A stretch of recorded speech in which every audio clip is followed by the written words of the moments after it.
Comme saint François d'Assise, fondateur des franciscains, dont les capucins constituent une branche, le Padre Pio avait une forte dévotion pour Saint Michel. Un de ses grands désirs avait toujours été de se rendre en pèlerinage au sanctuaire du mont Sant'Angelo, sur le mont Gargano, ce qu'il a pu faire le 13 juillet 1917. En découvrant sa dévotion, vous aurez vous aussi envie de vous rapprocher du prince de la milice céleste.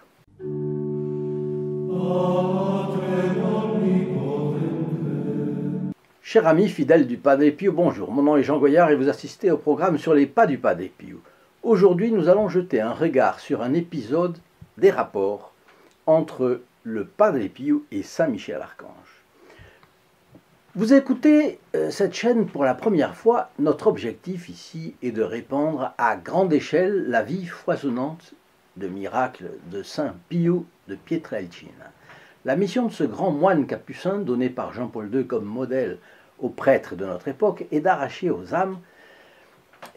les âmes aux griffes du diable. Nous diffusons sa photographie gratuitement et franco de port pour amener sa présence consolatrice dans le maximum de foyers. Si vous voulez la recevoir gratuitement pour vous ou un de vos proches, téléphonez au 08 05 36 08 47, appel gratuit depuis la France métropolitaine, coût d'un appel local depuis les Dom-Tom et depuis le Canada, composez le 1 844 398 88 67. Alors une précision concernant la biographie du Padre Pio. En raison de son état de santé précaire, sa vie religieuse finissait par être compromise. Ses supérieurs lui ont fait essayer plusieurs couvents, mais sa santé continuait à décliner et on craignait qu'il ne soit tuberculeux et contagieux. On l'a renvoyé dans sa famille à Pietrelcina où finalement il a passé 5 ans. Sa maladie durait, mais aucun médecin n'était capable d'en faire le diagnostic. Et elle était même si surprenante qu'elle interrogeait tout le monde. Quel mystère y avait-il dans ce moine qui frôlait constamment la mort, mais qui gardait la bonne humeur et son humour? Il avait 29 ans. Allait-on réussir à stabiliser son état dans un couvent où lui demanderait-on de renoncer à l'ordre capucin? En dernier recours, on lui demande d'intégrer le monastère de Foggia. Mais là, il subit d'étranges poussées de fièvre qui font exploser tous les thermomètres. Au point qu'il faut utiliser un thermomètre pour les chevaux. 42 degrés, 43 degrés, 44 degrés, une fois 45 degrés. Et ce sont des températures pré-cadavériques. Les médecins disent bien que seuls des gens qui sont morts sont arrivés à des températures supérieures à 42 degrés. Peu de temps après, d'ailleurs, il reprend une fièvre normale. Mais en même temps, il a été victime d'attaques diaboliques absolument terribles, qui s'accompagnent d'explosions dans sa chambre, terrorisant tout le couvent. Un évêque de passage, un jour pour quelques jours, s'en est allé le lendemain matin terrorisé par la présence du démon, parce qu'il était au réfectoire en bas et il a entendu ce bruit.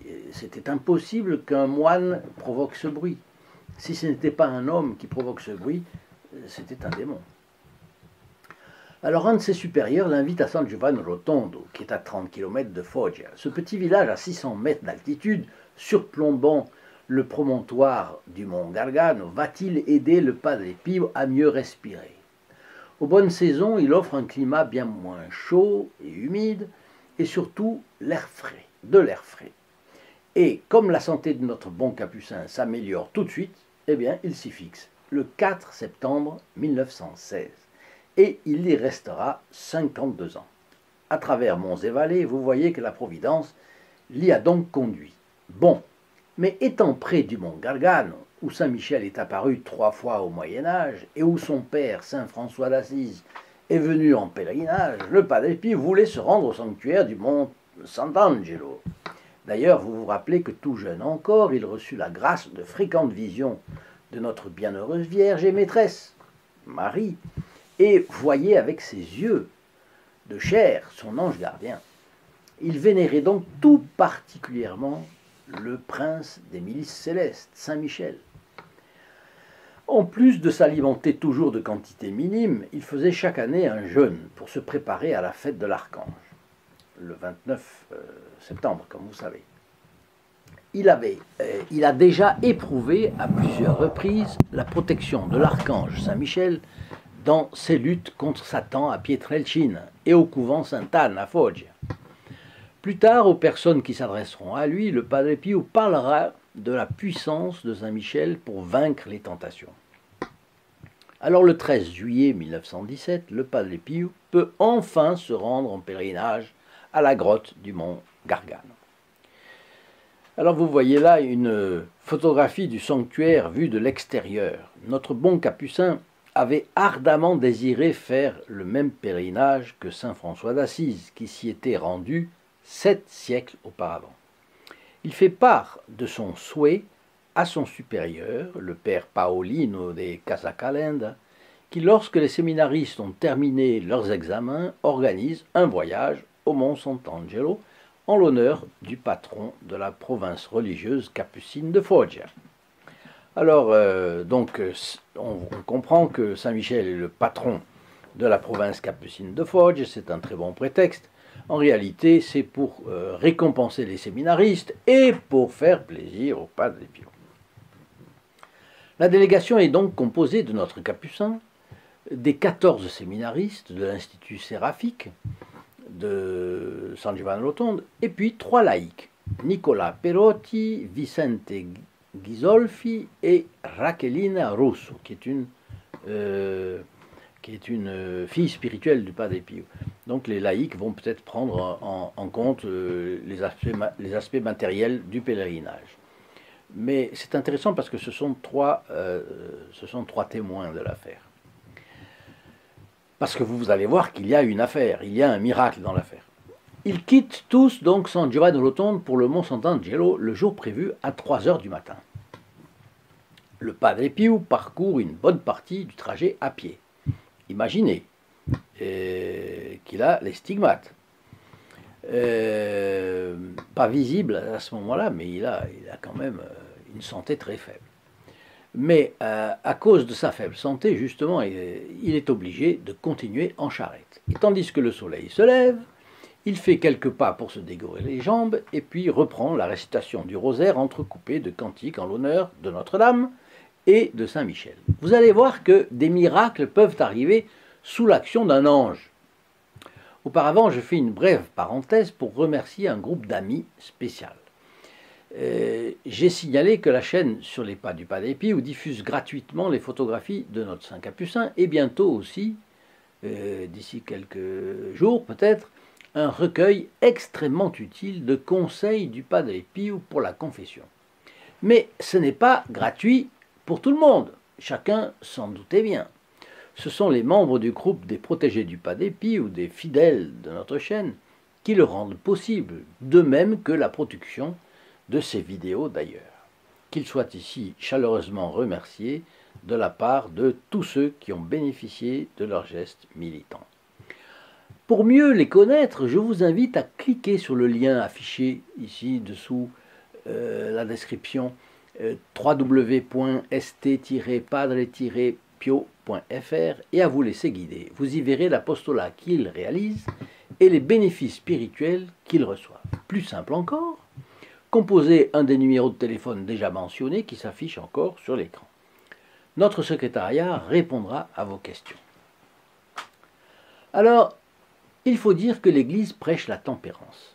Vous allez voir pourquoi je vous dis cela. Vous le savez d'ailleurs. La Providence a suscité 2 ordres mendiants à travers Saint Dominique de Guzman, les dominicains, et Saint François d'Assise, les franciscains, pour contredire la tendance néfaste déjà à leur époque. Le luxe commençait à déséquilibrer la mentalité de la haute société européenne, avec le risque que l'homme abandonne Dieu comme centre principal de son amour et de ses préoccupations, pour dévier vers la jouissance effrénée de la vie, ce qui a caractérisé l'époque historique qui a suivi la Renaissance, n'est-ce pas, du XIVe au XVIe siècle. Saint François d'Assise a fondé l'ordre des frères mineurs avec la mission de faire briller, au contraire, en Occident, la vertu de la pauvreté. Et c'est pourquoi Saint François a été appelé le poverello d'Assise, c'est-à-dire le petit pauvre d'Assise. C'était bien pour contredire l'attrait des plaisirs terrestres qui avaient tendance à se métamorphoser en convoitise. Les divertissements étaient en effet de plus en plus fréquents et somptueux. Dans l'habillement, les manières d'être, le langage, la littérature et l'art, l'avidité croissante pour une vie pleine des délices de l'imagination et des sens multipliait progressivement les manifestations de sensualité et de mollesse. Pardon. Pour montrer à quel point l'Église avait raison de tempérer les inclinations de la société, remarquons qu'à la Renaissance, le sérieux et l'austérité des anciens temps ont dépéri. Tout a recherché ce qui riait, qui était plaisant, qui était festif. Les cœurs se sont détachés de l'amour du sacrifice, de la véritable dévotion envers la croix, ainsi que des aspirations à la sainteté et à la vie éternelle. L'avidité des richesses s'est étendue à toutes les classes sociales. En pénétrant dans les milieux intellectuels, ce climat moral a distillé l'orgueil, le goût des disputes pompeuses et vides, des arguties inconsistantes, des étalages vains d'érudition. Notre bon Padre Pio est, vous l'avez compris, un homme tout droit sorti du Moyen-Âge. Je vous l'ai dit d'ailleurs plusieurs fois. Et il n'est pas du tout un homme de la Renaissance. Quand il entre dans le sanctuaire du mont Sant'Angelo, et là vous allez voir, je vais demander qu'on place une photographie du sanctuaire vue de l'intérieur, il est submergé par une profonde émotion. Il se souvient que se jugeant indigne d'entrer dans la grotte de Saint-Michel, c'est-à-dire la grotte que Saint-Michel avait marquée de son passage, physique même, le Poverello d'Assise, Saint François, s'était arrêté devant la porte et avait passé là toute la nuit en prière.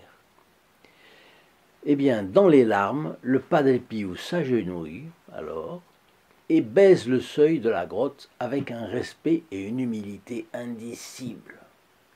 Après avoir écouté les explications du chanoine, sacristain du sanctuaire, qui lui montre la lettre grecque tau, le tau, gravé dans la pierre par saint François. Je précise, le tau est jusqu'à aujourd'hui un symbole des franciscains, vous le voyez sur leur poitrine. Le Padre Pio entre dans la grotte et s'agenouille au pied de l'autel de Saint-Michel dans une profonde méditation. Il prie pour lui-même, pour la province religieuse des Capucins, pour l'Église, pour tous ses frères en religion, pour la paix dans le monde, pour les soldats exposés aux dangers de la guerre. Nous sommes le 13 juillet 1917 et la Première Guerre mondiale n'est pas encore terminée. Et il confie toutes ses âmes à l'archange Saint-Michel. Pendant que le Padre Pio priait, Saint-Michel, il s'est produit un événement singulier. D'épaisses gouttes d'eau ruisselaient du rocher situé au-dessus de l'autel, en raison de la grande humidité du lieu. Les séminaristes ont noté avec stupéfaction que le Padre Pio était le seul de leur groupe à ne pas se faire mouiller. Comment se fait-il? Il n'est pas mouillé, et nous sommes tous mouillés à cause de cette humidité qui dégringole du toit de la grotte, de la voûte. Voulant en avoir le cœur net, un des séminaristes s'est placé à côté du bon Capucin. Il a été aussitôt trempé, mais à côté. Et le Padre Pio est resté là, longtemps concentré dans sa prière, et puis totalement ailleurs. Alors à partir de ce jour, sa dévotion envers le prince des armées célestes a connu un accroissement extraordinaire. Et tout au long de sa vie, notre bon Capucin encouragera les fidèles venant à San Giovanni Rotondo à poursuivre leur pèlerinage jusqu'au mont Sant'Angelo pour y vénérer Saint Michel dans son sanctuaire. Il arrivera fréquemment que cette invitation soit même la pénitence sacramentelle que le Padre imposera à la fin de la confession. Allez prier Saint Michel comme pénitence, et il donnait ça. C'est intéressant, c'est très intéressant. J'y suis allé, c'est extraordinaire, c'est médiéval, hein, c'est totalement médiéval, c'est creusé dans la roche, c'est impressionnant. Et chaque fois qu'il apprendra que quelqu'un se rend au mont Sant'Angelo, il ne manquera pas de lui demander d'adresser à l'archange une prière pour lui. Si vous avez aimé cette vidéo, n'oubliez pas de le dire et de la partager avec vos amis sur les réseaux sociaux pour être vous aussi un trait d'union entre les âmes et le Padre Pio. Laissez-moi aussi vos commentaires. Et puis n'hésitez pas à vous rendre sur le site www.st-padre-pio.fr pour suivre nos actions. Je vous invite à m'y retrouver et puis vous y connaîtrez aussi le groupe des protégés du Padre Pio. Chers amis fidèles du Padre Pio, je vous souhaite une excellente journée et je vous dis à très bientôt. Au revoir. In nome del Padre, del Figliolo e dello Spirito Santo, e così sia. Sia lodato Gesù e Maria, e